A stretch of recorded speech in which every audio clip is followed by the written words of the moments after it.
Greetings. This is a discussion about the extension of the continental shelf between nations, specifically the submissions discussion to the United Nations and the governing of what is the continental shelf for each area. I will discuss that, but I also will share not just the United States position and all of those who have professional discussions of the United States continental shelf and the value of it, but to be fair and to not be sheeple people, I hope and I pray that all people who take any interest into this situation or discussion or issue whatsoever will take the time and effort to hear all person's side of the story, because obviously, like most nations, you're only going to hear that nation's position. And according to the US, they're saying that the ECS boundaries with its neighbors, including Cuba, Mexico, and Russia, are already established. But that's not exactly what other people are saying. So what I'm going to do is take the combination of all sides of the stories, of which some people are, well, just not doing that. For example, in this article by Sergei Sukhankin on January the 2nd, 2024, his position was to ask and make open for discussion, how will Moscow respond? But I think it has a little bit more to do on how Moscow will respond when Moscow, if you will, as the people speaking for Russia, has clearly already made their position known. And I have taken the liberty to take an article that was written in Russian and translate it for those interested in what Russia actually says. But first, the continental shelf, in case I'm not speaking to the choir, is basically the part of land underneath the water near the shoreline that is so valuable in natural resources and gases and oils. And yeah, some parts of the earth dries up, and so literally underwater land can become land. But nonetheless, it's land and it's resources that's attached to that land. So that continental shelf is not exactly something that we're having a war over, like many countries have war over land. However, there is a tug of war, so to speak. I will leave all the links to all the articles that I take any excerpts from in the description of this video. And I hope if you don't have time currently to watch this video in full, even if I have to break it down in 2 parts, please put it in your watch later list. But pay attention to these, because these types of situations are just as important as wars going on over actual lands and can actually lead to that. So if you're Christian, I hope you'll pray over these matters, because what the United States has done, well, it's actually pretty brazen if you get with here. But Sergei Sukhankin is from Senior Fellow from the Jamestown Foundation, and he only discusses Moscow's position on what the U.S. has done. But actually, there's several other countries involved. So to start, I'm going to share an article that was a Russian article in December, and here's what they had to say. After having translated, here's what it reads. Andrei Kilmov, Deputy Chairman of the Federation Council Committee on Foreign Affairs, said the possibility of Russia's recognition of the new borders of the U.S. on the continental shelf depends on the relevant ministries and departments. He noted that ambitions of the U.S. may run counter to the national interest of a number of its satellites in the Pacific Basin. In a conversation with Linta, Russia on Monday, December 25th, the senator notes that if this expansion of borders affects the interests of Russia, that there will be an answer. If something affects our sovereign interests, the response will be proportional to the challenges that may arise, he emphasized. According to him, the states realized the world was changing dramatically, so they want to acquire their own food resource base close to their territories.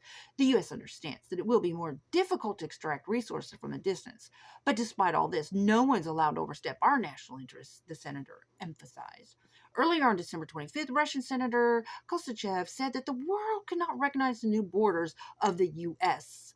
on the continental shelf in the Arctic, since the country's leadership had done so dirty from an international legal point of view. So on December 24th, the head of the State Duma Committee on Arctic, Nikolai Karatanov, in an interview with NSN, ruled out a conflict between Russia and the U.S. in the Arctic. According to him, the Russian Federation has the strongest icebreaker fleet in this territory. If we talk about the Arctic circumference, we own 64%. There are no military threats, he said, but the day before, he said the expansion of the U.S. owns part of the continental shelf in the Arctic is unacceptable and could lead to increased tensions. First of all, according to him, it's necessary to prove the geological affiliation to these territories, as Russia once did, writes the KP of Russia website. The parliamentarian also recalled that the U.S. has not ratified the Convention on the Law of the Sea. The TV channel notes, on the same day, Carrison, chairman of the Federation Council Committee on Foreign Affairs, said that the reports received about U.S. claims to the continental shelf in the Arctic were a provocation. At the same time, Dolgov, deputy chairman of the Federation Council Committee of Economic Policy, said the U.S. claims to the continental shelf in the Arctic require Russia to adopt a behavioral line based on its own interests. So let's talk about, to start with, how binding is the agreements under Article 76.8 of the UNCLOS. How binding is that international law? So Part 6 and Annex 2 of the United Nations Convention of the Law of the Sea, UNCLOS, create the legal system for the continental shelf, and it gives coastal states the right to extend their delineation of the continental shelf beyond 200 nautical miles from the baseline of the territorial sea. Article 76 of the UNCLOS stipulates the basic procedure for the recognition of the rights of coastal states to the continental shelf according to the international law. According to this paragraph, the delineation by a coastal state of the outer limits of extended continental shelf based on recommendations by the Commission on the limits of the continental shelf has binding force in international law. However, the UNCLOS does not make any provision on the effective object of this limit. That is, which countries are bound by the outer limits of the ECS are delineated by the coastal state on the basis of the recommendations of the CLCS. The rights of coastal states to this ECS are related to their vital national interests because some countries, especially the U.S., have not yet ratified the UNCLOS. Whether the binding force limits on the ECS established under Article 76.8 can extend to non-parties to the convention is an important issue in the practice of international maritime delineation that cannot be ignored. In accordance with provisions of the Statute of International Court of Justice on sources of international law and the Vienna Convention on the Law of Treaties regarding rules contained in treaties that become binding on third countries due to international custom, the binding force of delineation of outer limits on the ECS may extend to all non-contracting states.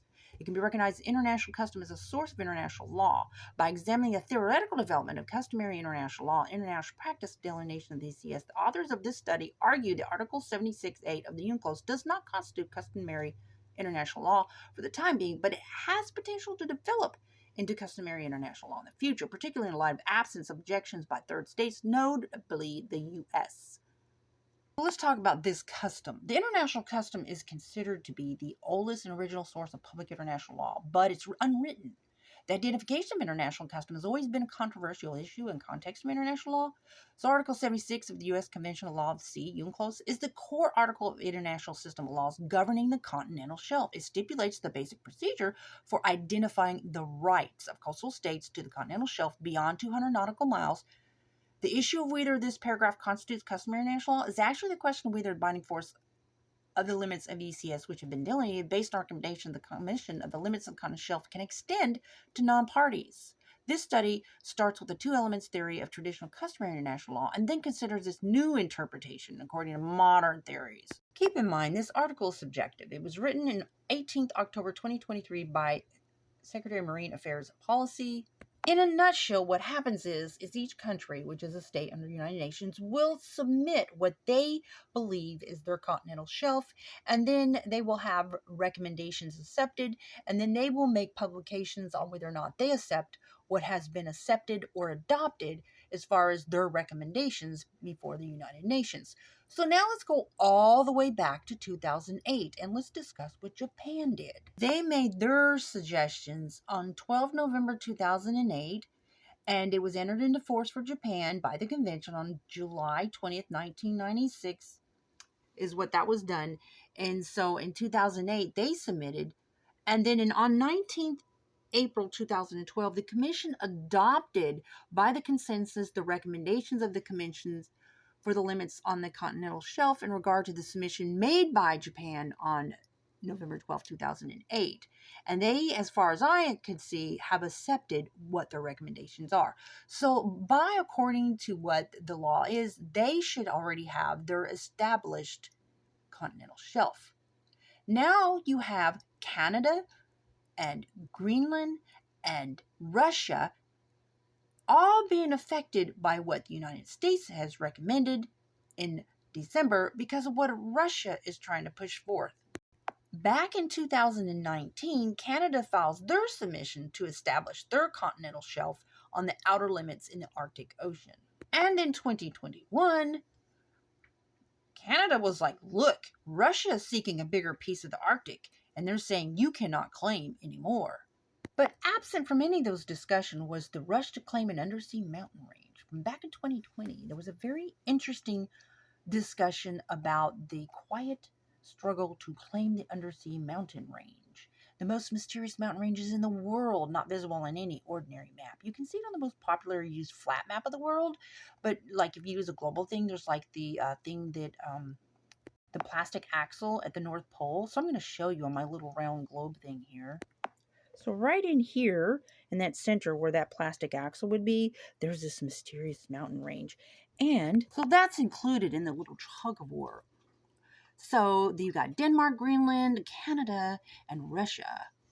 According to the Polar Connection, the Russia's proposed back in 2021, this is by Professor Kamrul Hossein, extended continental shelf in the Arctic Ocean, science setting the stage for law. So basically, they're trying to grab a big old chunk of continental shelf, but boy howdy, let's see what America did. So I wouldn't exactly agree with this thing put on the United States government website about established boundaries when you have ongoing disputes, totally not agreeing with what their proposal is. Now, this article is by Evan T. Bloom of the Wilson Center, and he's making, according to his position, on December 19, 2023, the U.S. announced for the first time the outer limits of its extended continental shelf. Note he says for the first time because it is a big, large expansion. The U.S. is a major maritime nation with the largest exclusive economic zone in the world, and this historic step helps protect its sovereign rights to vast additional subsea areas. Of course, not discussing all the claims by Japan and Russia, Greenland, Canada, and the other countries that it affects. So as you can see, all this area, okay, this US ECS, this area is dipping in. This is Russia, this is Alaska, this is Russia. So all of this area, Russia claims already. Now, I have not even looked into if Mexico has any opposing positions on the little areas down here that they may be or may not be claiming. So I just asked all those articles out there, which there's so many. This is the Teller Report news, which I don't agree with, because on December 24, 2023, they stated the boundaries of the continental shelf defined by the U.S. do not create territory disputes with Russia. That's absolutely not true. He's quoting what the State Department said, stating that it partially overlaps with the zones of the extended continental shelf of Canada, the Bahamas, and Japan. Of course, I don't think anybody wants people to be going over and trying to dip into continental shelf land with Russia, since they are, currently threatening us with nuclear war and whatnot. Just to give you a gist, here's a little article on December 25th. Headline: The world has the right not to recognize the new borders of the U.S. on the continental shelf. Does that sound like there's no dispute going on? So yeah, it's a dispute, not with just Russia. So you've got Canada, Denmark, Greenland, okay, the U.S. and Russia, and don't forget Japan. And on another note, let's listen in to see if Mexico has anything to say also. So let's take a little article from the European Security and Defense news source. A seemingly inconspicuous note for potential for conflict made its appearance on 19 December 2023 when the U.S. Department announced an expansion of the extended continental shelf claimed by the U.S. Well, sounds like a legal dispute to me, even though the U.S. is trying to tell the people that there is none. Huh.